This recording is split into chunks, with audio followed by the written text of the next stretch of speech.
c'est Caroline, je suis orthophoniste depuis maintenant 5 ans et c'est un métier de passion, comme pour beaucoup de mes collègues.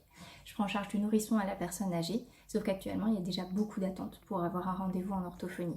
Alors m'obliger à fermer mon cabinet en libéral, forcément ça m'inquiète, non seulement pour moi en tant que personne ayant besoin de vivre et de manger, mais aussi pour tous mes patients actuels et à venir. Je vais devoir fermer parce que l'État prévoit de doubler mes cotisations retraite et pour me donner encore moins que prévu une fois que je pourrai la prendre cette retraite.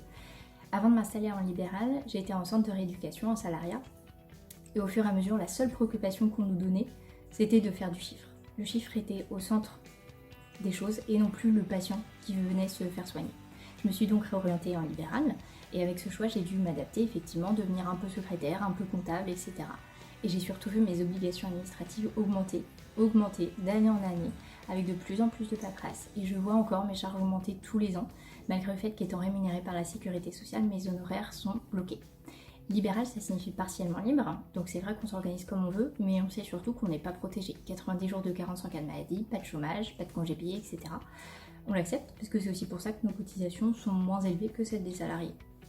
C'est pas pour rien que notre caisse de retraite est autonome, elle coûte rien aux contribuables. Chaque année, elle donne plusieurs millions aux caisses déficitaires, elle est bien gérée donc excédentaire. On a donc une caisse de retraite qui, à défaut d'être parfaite, fonctionne bien, est autonome et solidaire. Alors quand je regarde comment l'État fait tourner ses finances, je vois pas de quel droit on viendrait supprimer quelque chose qui fonctionne.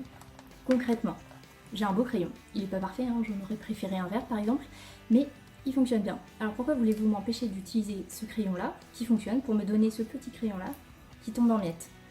Maintenant, on nous demande d'agir pareil en libéral qu'en structure, devoir faire du chiffre. On nous dit d'oublier l'accompagnement du patient, le travail et le soin bien fait.